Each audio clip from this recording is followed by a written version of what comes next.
අනේ මහත්තයෝ මට කීයක් හරි දෙන්න. ඔබතුමා විනෝද වෙන්න මීට වඩා සල්ලි වියදම් කරනවා ඇතිනේ. ඔව් අංකල්. මම කැමති දේවල් කරන්න මට ඕනා විදිහට තමයි සල්ලි වියදම් කරන්නේ. ඉතින් මහත්තයෝ නැති බැරි කෙනෙක්ට ඔය සල්ලි දුන්නා නම් හොඳයි නේද? දැන් අංකල් කියන්නේ මම දුක් මහන්සියෙන් හොයපු සල්ලි වියදම් කරන්න ඕන මිනිස්සු කියන විදිහට කියලාද? එහෙම නෙමෙයි මහත්තයෝ. නැති බැරි කෙනෙක්ට දෙන එක කොච්චර ලොකු පිනක්ද? මම අදටත් නැති බැරි කෙනෙක් සල්ලි ඉල්ලුවාම දෙයක් දෙන්නේ.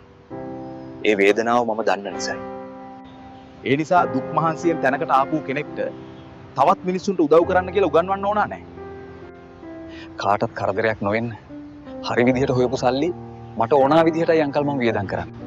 මම කාර් එකෙන් කඩේට ගියත් හෙලිකොප්ටර් එකෙන් කඩේට ගියත් අනිත් මිනිස්සුන්ට ඒක වැඩක් නැහැ. අපේ රටේ මිනිස්සු හිතන්නේ සල්ලිකාරයෙක් වුණ ගමන් ඒ සල්ලි හැමෝටම බෙදලා දාන්න ඕනා කියලා. සල්ලි වියදම් කරන්න ඕන හැටි උගන්වන්න ඕන තරම් මිනිස්සු ඉන්නවා. හැබැයි ජීවිතේ තැනකට එන්න මිනිස්සු කී දෙනයිද අපිට උදව් කරන්නේ? දියුණු වුණ කෙනෙක් දැක්කහම හිතෙන්න ඕන. මමත් ඒ තැනට එන්න මහන්සි වෙන්න ඕනා කියලා. ජීවිතේ කිසි දෙයක් අත් කරගන්න බැරි වුණු උත්සාහයක් නැති මිනිස්සු නිකම්ම ජීවිතේ ගෙවලා දානවා.